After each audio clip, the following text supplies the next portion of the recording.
परिचय। आंकड़ा क्या है? ऐसे तथ्यों या सूचनाओं का समुच्चय जिनसे निष्कर्ष प्राप्त किया जा सकता हो, आंकड़ा कहलाता है। डेटा, डेटम का बहुवचन है। संख्यात्मक आंकड़ा हमें अगली कार्यवाही हेतु आंकड़ों को वर्गीकृत और विश्लेषित करने में सहायता करता है। आंकड़ा तथ्यों का संग्रह है। ऐसे आंकड़े जो मूल रूप से संग्रहित नहीं किए गए हैं लेकिन प्रकाशित या अप्रकाशित स्रोत से प्राप्त किए गए हैं, द्वितीयक आंकड़े कहलाते हैं। उद्देश्य। इस पाठ के अंत में आप निम्न करने में सक्षम हो जाएंगे: आंकड़ों और इसके प्रकारों की पहचान करना, वर्ग अंतरालों और इसके प्रकारों की पहचान करना, आयत चित्र को हल करना, वृत्त रेखा चित्र को हल करना, प्रायिकता को हल करना।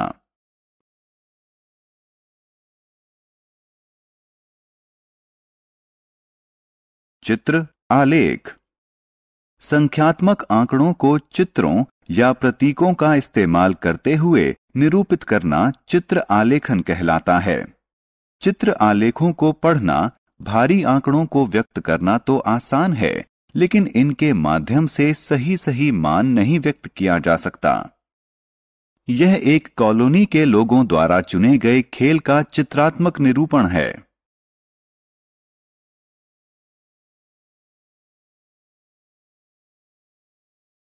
स्तंभ आलेख। स्तंभ आलेख आंकड़ों के आलेखीय निरूपण का एक और स्वरूप है, जो स्तंभों की लंबाई के अनुसार आंकड़ों की मात्रा दर्शाता है। ये स्तंभ क्षैतिजिक या ऊर्ध्वाधर यानी अभिलंबवत हो सकते हैं।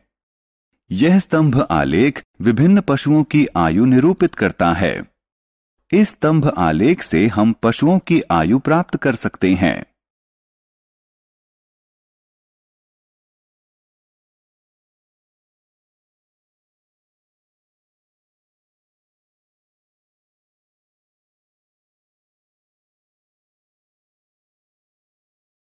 आंकड़ों की तुलना। हम एक स्तंभ आलेख में आंकड़ों के दो समुच्चय निरूपित कर सकते हैं। यह स्तंभ आलेख वर्ष 2006 के साथ साथ 2007 का भी औसत मासिक व्यय प्रदर्शित करता है। इस प्रकार का स्तंभ आलेख उभय स्तंभ आलेख कहलाता है। हम इस उभय स्तंभ आलेख का इस्तेमाल करके आंकड़ों के दो समुच्चयों की तुलना कर सकते हैं।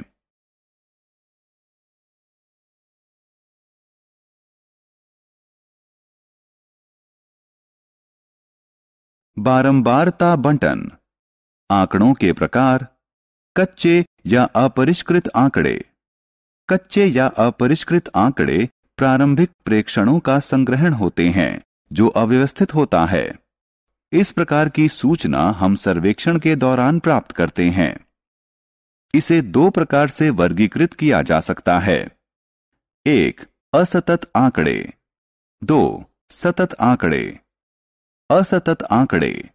इस प्रकार के आंकड़े बहुत शुद्ध रूप से पूर्ण संख्याओं में मापे जा सकते हैं। किसी परिवार में बच्चों की संख्या और जूतों के आमाप असतत आंकड़ों के उदाहरण हैं। सतत आंकड़े। इस प्रकार के आंकड़ों में दो पूर्णांकों के मध्य का कोई भी मान हो सकता है, अर्थात इन्हें पूर्ण रूप से सही नहीं मापा जा सकता। इनमें कुछ ना कुछ त्रुटि सदैव होगी। किसी कक्षा के छात्रों का भार व किसी नगर का तापमान सतत आंकड़ों के उदाहरण हैं।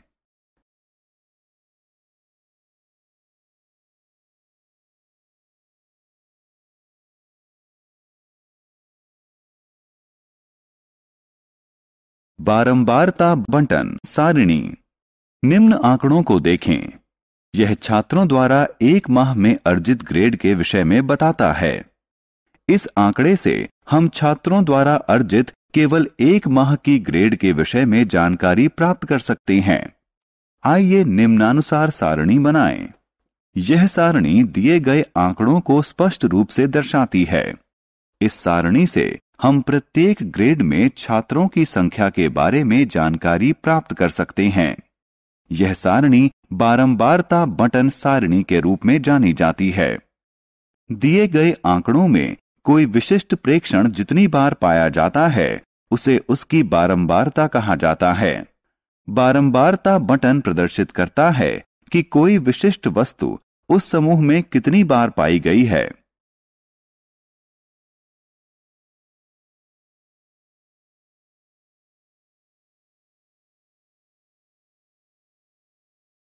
वर्ग अंतरालों के इस्तेमाल वाली बारंबारता बंटन सारिणी। उदाहरण, एक कक्षा के 30 छात्रों द्वारा गणित के प्राप्तांक निम्न में दिए गए हैं। आंकड़ों को वर्ग अंतराल में समूहित करने से पहले निम्न बिंदुओं पर गौर करना आवश्यक है। 1. जब आप आंकड़ों को वर्ग अंतरालों में समूहित करें तो बटन की परास यानी रेंज सर्वाधिक महत्वपूर्ण है। उच्चतम व न्यूनतम प्रेक्षणों का अंतर ज्ञात करें। उच्चतम मान बराबर 98, न्यूनतम मान बराबर 3, रेंज बराबर 95। 2. वर्ग अंतरालों की संख्या अत्यधिक नहीं होनी चाहिए और बहुत कम भी नहीं होनी चाहिए। वर्ग अंतरालों की संख्या 5 से 20 हो सकती है। 3. आपको उपरोक्त दो कारकों के आधार पर वर्ग अंतरालों की विशालता का चयन करना होगा। आपको यह विशालता चुनते समय बहुत सावधानी बरतनी होगी। यह इतनी विशाल नहीं होनी चाहिए कि आंकड़ा महत्वहीन हो जाए और इतना छोटा भी नहीं होना चाहिए कि अंतरालों की संख्या अत्यधिक हो जाए। अंतराल का अनुकूलतम आमाप केवल आप ही निर्धारित कर सकते हैं। 1. वर्ग अंतराल के बाईं ओर की संख्या वर्ग की निम्न सीमा कहलाती है और दाईं ओर की संख्या वर्ग की उच्च सीमा कहलाती है। 2. दो सीमाओं के मध्य अंतर अंतराल की विशालता या वर्ग आमाप होता है। 3. प्रत्येक वर्ग अंतराल के मध्य का मान इसका वर्ग चिन्ह कहलाता है। इसे निम्न व उच्च वर्ग सीमाओं को जोड़कर उसके योग को 2 से भाग देकर प्राप्त किया जा सकता है। उदाहरण के लिए मान लें कि अंतराल 20 से 40 है। अंतराल की निम्न सीमा 20, अंतराल की उच्च सीमा बराबर 40। वर्ग चिन्ह बराबर 20 जमा 40 भाग 2 बराबर 60 भाग 2 बराबर 30। सारणी में देखकर हमें निम्न सूचना प्राप्त हो सकती है। 1. 50 से कम प्राप्तांक वाले छात्रों की संख्या। 2. उत्तीर्ण छात्रों की संख्या। 3. 80 से अधिक प्राप्तांक वाले छात्रों की संख्या। 4. हमें कक्षा के प्रदर्शन के विषय में जानकारी प्राप्त हो सकती है। आंकड़ों को वर्ग अंतरालों में वर्गीकृत करने की विधि आंकड़ों का समूहन कहलाती है। वर्ग अंतरालों के दो विभिन्न प्रकार। वर्ग अंतरालों के विभिन्न दो प्रकार होते हैं। 1. समावेशी वर्ग अंतराल। 2. अपवर्जी वर्ग अंतराल। 0 से 19, 20 से 39, 40 से 59 और इसी तरह के अन्य वर्ग अंतराल अपवर्जी वर्ग अंतराल कहलाते हैं, क्योंकि पिछले वर्ग की उच्च सीमा और अगले वर्ग की निम्न सीमा भिन्न भिन्न है। इस प्रकार का वर्ग अंतराल केवल असतत आंकड़ों के लिए ही उपयोगी होता है। समावेशी वर्ग अंतरालों में पिछले वर्ग की उच्च सीमा अगले वर्ग की निम्न सीमा के बराबर होती है। उदाहरण के लिए 0 से 20, 20 से 40, 40 से 60 इत्यादि।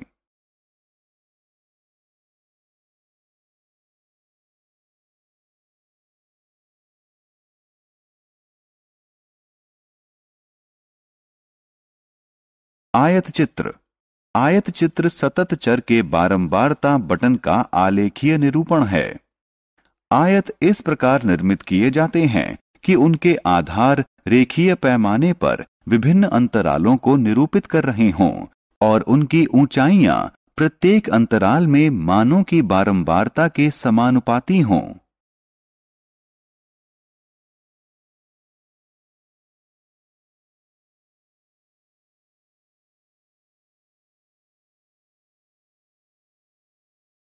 बारंबारता सारणी। उदाहरण, निम्न में बारंबारता सारणी और उससे संबंधित आयत चित्र दिया गया है, जिसमें एक कारखाने के कर्मचारियों की संख्या उनके वेतन के आधार पर दर्शाई गई है। समाधान, बारंबारता सारणी में कारखाने के 100 कर्मचारी उनकी आय स्तर के अनुसार दर्शाए गए हैं। यदि आप उपरोक्त आयत चित्र को ध्यान से देखें तो आप पाएंगे कि एक आयत चित्र स्तंभ आलेख जैसा दिखता है, लेकिन उसमें एक स्तंभ और दूसरे स्तंभ के मध्य कोई रिक्त स्थान नहीं है। 2. आयत चित्र का एक शीर्षक है। 3. एक्स अक्ष पर समूहित आंकड़े के वर्ग अंतराल दर्शाए गए हैं। बटन में जो भी दर्शाया गया है उसे नीचे लिखा भी गया है। 4. वाई अक्ष पर प्रत्येक वर्ग अंतराल के लिए बारंबारताएं दर्शाई गई हैं। 5. दोनों अक्षों पर उपयुक्त पैमाने लिए गए हैं। 6. निर्मित आयतों की ऊंचाइयां उनके वर्गों की बारंबारता के समानुपाती हैं।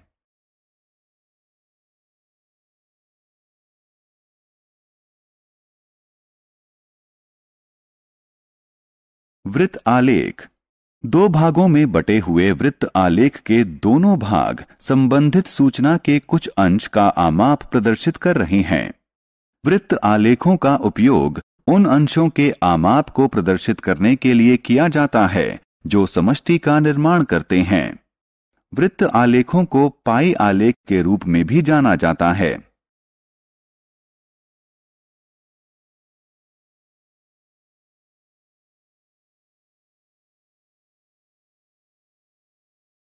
उदाहरण 1.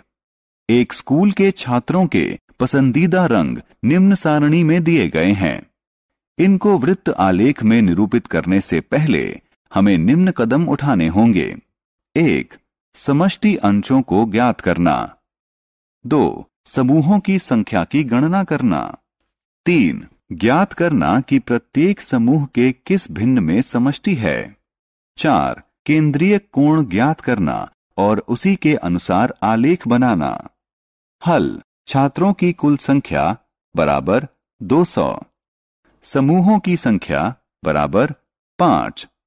लाल रंग पसंद करने वाले छात्रों का भिन्न 37 भाग 200।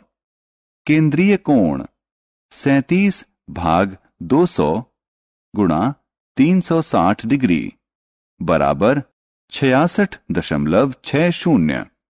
हरा रंग पसंद करने वाले छात्रों का भिन्न 26 भाग 200। केंद्रीय कोण 26 भाग 200 गुणा 360 डिग्री बराबर 46.80। नीला रंग पसंद करने वाले छात्रों का भिन्न बराबर 30 भाग 200। केंद्रीय कोण 30 भाग 200 गुणा 360 डिग्री बराबर 54। पीला रंग पसंद करने वाले छात्रों का भिन्न 39 भाग 200। केंद्रीय कोण 39 भाग 200 गुणा 360 डिग्री बराबर 70.20। गुलाबी रंग पसंद करने वाले छात्रों का भिन्न बराबर 68 भाग 200। केंद्रीय कोण बराबर 68 भाग 200 गुणा 360 डिग्री बराबर 122.40। सारांश। आइए जो कुछ हमने सीखा है उसे संक्षेप में दोहराएं। वे संग्रहित प्रेक्षण जो व्यवस्थित न किए गए हों कच्चे आंकड़े कहलाते हैं। किसी आंकड़े में उच्चतम प्रेक्षण और न्यूनतम प्रेक्षण के मध्य अंतर को आंकड़ों की रेंज कहा जाता है। दिए गए आंकड़ों में कोई प्रेक्षण जितनी बार आता है वह उसकी बारंबारता कहलाता है। बारंबारता बटन वह सारणी है जो दर्शाती है कि कोई वस्तु उस समूह में कितनी बार आई है। जब प्रेक्षणों की संख्या अत्यधिक हो तो आंकड़ों को सरल वर्ग अंतरालों में समूहित किया जाता है। उच्च और निम्न वर्ग सीमा के मध्य अंतर को वर्ग आमाप कहा जाता है। वर्ग अंतराल का मध्यमान वर्ग चिन्ह कहलाता है। वर्ग अंतराल संग्रहित आंकड़ों के प्रकार पर निर्भर करते हुए या तो समावेशी वर्ग अंतराल हो सकते हैं या अपवर्जी वर्ग अंतराल हो सकते हैं। आयत चित्र समूहित आंकड़ों का आलेखीय निरूपण होता है। यह आधार के रूप में वर्ग अंतरालों के आयतों और ऊंचाइयों के रूप में संबंधित बारंबारताओं से बना होता है। कोई प्रयोग वह स्थिति है जिसमें निष्कर्ष निकलने की संभावना हो।